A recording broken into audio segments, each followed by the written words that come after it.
بسم اللہ الرحمن الرحیم۔ ترجمہ تفسیر و قرآن مجید، سبق نمبر 1026۔ اللہ تعالیٰ کی خاص رحمت کن لوگوں پر نازل ہوتی ہے؟ سورہ نمبر 7 آیت نمبر 156۔ فرمان الہی ہے، وَاكْتُبْ لَنَا فِي هَذِهِ الدُّنْيَا حَسَنَةً وَفِي الْآخِرَةِ إِنَّا هُدْنَا إِلَيْكَ قَالَ عَذَابِي أُصِيبُ بِهِ مَنْ أَشَاءُ وَرَحْمَتِي وَسِعَتْ كُلَّ شَيْءٍ فَسَأَكْتُبُهَا لِلَّذِينَ يَتَّقُونَ وَيُؤْتُونَ الزَّكَاةَ وَالَّذِينَ هُمْ بِآيَاتِنَا يُؤْمِنُونَ۔ ترجمہ: اور اے اللہ، ہمارے حق مقدر میں دنیا اور آخرت دونوں کی بھلائی لکھ دیجیے، ہم آپ کی طرف رجوع کرتے ہیں۔ اللہ نے فرمایا، میں جسے چاہتا ہوں اپنے عذاب میں مبتلا کرتا ہوں، مگر میری رحمت ہر چیز سے وسیع ہے۔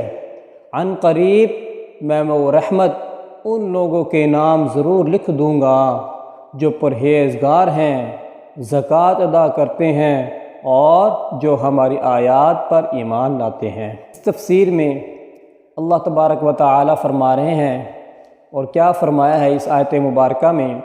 اللہ تبارک و تعالی اعلان فرما رہے ہیں کہ میں صرف نافرمانوں کو سزا دیتا ہوں، اور ان میں سے بھی ہر ایک کو نہیں بلکہ اپنی حکمت کاملہ سے بہت سے نافرمانوں سے درگزر بھی کر لیتا ہوں، اور میری رحمت ہر چیز سے وسیع ہے، جس کے گھیرے میں کائنات کی ایک ایک چیز ہے۔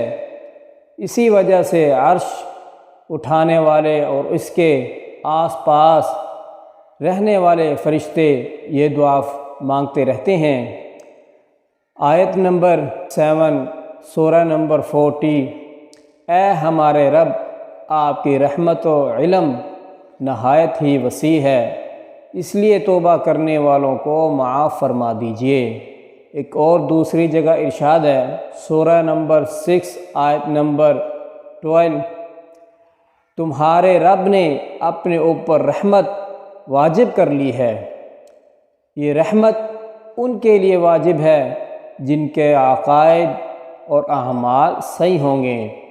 یہ خوبیاں امت محمدیہ میں بہت سے لوگوں میں پائی جاتی ہیں، اور جو شرک اور گناہوں سے بچتے رہتے ہیں۔ وعلیکم السلام ورحمۃ اللہ وبرکاتہ۔